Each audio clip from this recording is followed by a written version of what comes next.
എല്ലാ ശ്രീരാഗം കുടുംബാംഗങ്ങൾക്കും എൻ്റെ വിനീതമായ നമസ്കാരം. ഞാനിന്നിവിടെ പറയുന്ന കഥ വാസ്തുപുരുഷൻ. വാസ്തുപുരുഷനെ പറ്റിയുള്ള പരാമർശം വരുന്നത് പുരാണത്തിലാണ്. ദേവാസുര യുദ്ധം നടക്കുന്ന സമയം. ദേവന്മാർക്കും അസുരന്മാർക്കും തുല്യ ശക്തിയാണ്. അവർ എത്ര കാലം യുദ്ധം ചെയ്താലും ആരും തോൽക്കുകയുമില്ല, ആരും ജയിക്കുകയുമില്ല. അങ്ങനെ വന്നപ്പോഴാണ് വിഷ്ണു ഭഗവാൻ ദേവന്മാരോടുകൂടി ചേർന്നത്. അപ്പോൾ ദേവന്മാരുടെ ഭാഗത്ത് ശക്തി കൂടി, അസുരന്മാർ തോറ്റു. അസുരന്മാരുടെ ഗുരുവായ ശുക്രാചാര്യർക്ക് ഇത് അത്ര രസിച്ചില്ല. അദ്ദേഹം എന്തു ചെയ്തു? വലിയൊരു ഹോമകുണ്ഡം കൂട്ടി ഹോമം തുടങ്ങി.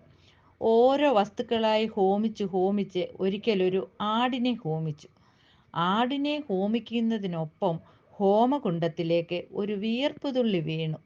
അപ്പോൾ ഒരു രാസമാറ്റം സംഭവിച്ചു എന്നും തൽഫലമായി ആ അഗ്നികുണ്ഡത്തിൽ നിന്നൊരു ഭൂതം പുറത്തേക്ക് വന്നു എന്നും പറയുന്നു. ഭൂതത്തിന് ആടിൻ്റെ മുഖമായിരുന്നത്രേ. അതാണ് വാസ്തുപുരുഷൻ എന്ന് സങ്കല്പിച്ചിട്ടുള്ളത്. ശുക്രാചാര്യരുടെ വീർപ്പിൽ നിന്ന് അവതരിച്ചതിനാലാണ് അതിന് ശുക്രന്റെ മകന്റെ സ്ഥാനമുണ്ടായത്. ഒരു തീഗോളം പോലെ പുറത്തു വന്ന ആ രൂപം ശുക്രാചാര്യരോട് ചോദിച്ചു, എന്തിനു വേണ്ടിയാണ് എൻ്റെ ജന്മം? എന്താണ് എൻ്റെ അവതാര ഉദ്ദേശ്യം? ശുക്രാചാര്യർക്ക് സംശയമൊന്നും ഉണ്ടായില്ല. സകല ദേവന്മാരെയും നിഗ്രഹിച്ചു കൊള്ളാൻ പറഞ്ഞു. കേട്ട പാതി കേൾക്കാത്ത പാതി ആ രൂപം ദേവന്മാരുടെ അടുത്തേക്ക് പാഞ്ഞു. ദേവന്മാർ ഭയന്നിരിക്കുകയാണ്. അവർ പരമശിവനെ സമീപിച്ച് മാർഗം അന്വേഷിച്ചു. അദ്ദേഹം പറഞ്ഞു, വിഷമിക്കാനൊന്നുമില്ല, എൻ്റെ കയ്യിലുമുണ്ട് ഒരു തീഗോളം. ഇത് പറഞ്ഞ് അദ്ദേഹം മൂന്നാം തൃക്കണ്ണ് തുറന്നു. ഒരു അഗ്നിഗോളം തൃക്കണ്ണിൽ നിന്ന് പുറപ്പെട്ടു. അദ്ദേഹം ആദ്യം ശുക്രാചാര്യരെയും പിന്നെ വാസ്തുപുരുഷനെയും നശിപ്പിക്കണം എന്ന് പറഞ്ഞിട്ടാണ് വിട്ടത്. ശുക്രാചാര്യർക്ക് സംഗതിയുടെ ഗൗരവം മനസ്സിലായി. അദ്ദേഹം സ്വയം ചെറുതായിട്ട് പരമശിവന്റെ ചെവിയിൽ കൂടി കയറി വയറ്റിൽ ഒളിച്ചിരുന്നു.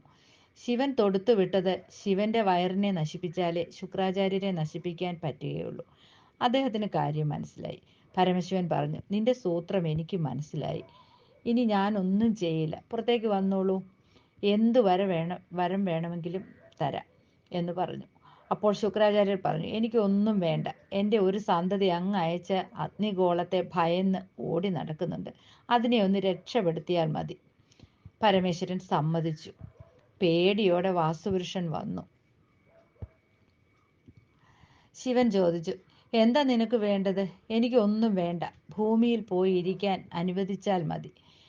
എന്നെ ആരും പൂജിക്കേണ്ട. പക്ഷെ എൻ്റെ ദേഹത്തിൽ ബ്രഹ്മാദി ദേവന്മാരെല്ലാവരും വന്നിരിക്കണം. അവരെ എല്ലാവരും പൂജിക്കണം. അവരെ പൂജിച്ചു കഴിഞ്ഞാൽ ആരും എന്നെ ഉപേക്ഷിക്കില്ലല്ലോ. ശരി, അങ്ങനെ ആവട്ടെ എന്ന് പറഞ്ഞ് ശിവൻ വാസ്തുപുരുഷനെ ഭൂമിയിലേക്ക് എറിഞ്ഞു. ഇന്ന് ശാസ്ത്രം എന്താണ് നമ്മെ പഠിപ്പിക്കുന്നത്? ഭൂമി സൂര്യനിൽ നിന്നും പൊട്ടിപ്പോകുന്ന ഒരു കഷ്ണമാണെന്നാണല്ലോ. അപ്പോൾ തീക്കുണ്ഡം എന്ന് പറയുന്നത് സൂര്യനാണ്. അതിൽ നിന്ന് പൊട്ടിപ്പോകുന്ന ഒരു കഷ്ണമാണെന്ന് പറഞ്ഞാൽ അത് വാസ്തുപുരുഷൻ എന്ന തീഗോളമാണ് എന്ന് മനസ്സിലാക്കാം. അത് തപിപ്പിച്ച് നമുക്ക് ഉപയോഗയോഗ്യമാക്കി തീർക്കുന്നതാണ് ഈ വാസ്തുപുരുഷൻ. വാസ്തുപുരുഷ പൂജയിൽ അഥവാ വാസ്തുബലിയിൽ ബലി കൊടുക്കുന്നത് ഈ ദേവന്മാർക്കാണ്. ദേവന്മാരെ സന്തോഷിപ്പിച്ചാൽ ഈ ദോഷങ്ങളെല്ലാം അമർച്ച ചെയ്യാമെന്നർത്ഥം. കാണിപ്പയ്യൂർ പറയുന്നു, ഭൂമിയിൽ എന്തൊക്കെ നമുക്ക് വിപരീതമായിട്ടുണ്ടോ അതെല്ലാം നിർവീര്യമാക്കി നമുക്ക് വേണ്ടത് തിരഞ്ഞെടുക്കാനുള്ള ഒരു സംവിധാനം ഉണ്ടാക്കിയെടുക്കുകയാണ് മറ്റൊരർത്ഥത്തിൽ ഈ വാസ്തുബലിയിലൂടെ അർത്ഥമാക്കുന്നത്. ഭൂമിയിൽ എന്തൊക്കെ ദോഷങ്ങളുണ്ടോ അത് തീർത്ത് നമുക്ക് ഉപയോഗയോഗ്യമാക്കി തീർക്കേണ്ടത് ഒരു ക്രമമാണ് അതിലുള്ളത്. അതുകൊണ്ടാണ് ആദ്യം വാസ്തുബലി നടത്തണമെന്ന് പറയുന്നത്. വാസ്തുബലി എന്ന് പറയുന്നത് ഒരു കണക്കിന് പറഞ്ഞാൽ വാവിന് ബലിയിടുന്നത് പോലെയാണ്. പിതൃക്കളെ പ്രീതിപ്പെടുത്താനാണല്ലോ വാവുബലി. ഇതാവട്ടെ ഭൂമിയിലുള്ള നമ്മുടെ സ്ഥലത്ത് അഥവാ വസ്തുവിലുള്ള ദേവന്മാരെ പ്രീതിപ്പെടുത്തുകയാണ്. ദോഷമുള്ള സാന്നിധ്യങ്ങളെ അമർച്ച ചെയ്യുക എന്നർത്ഥം.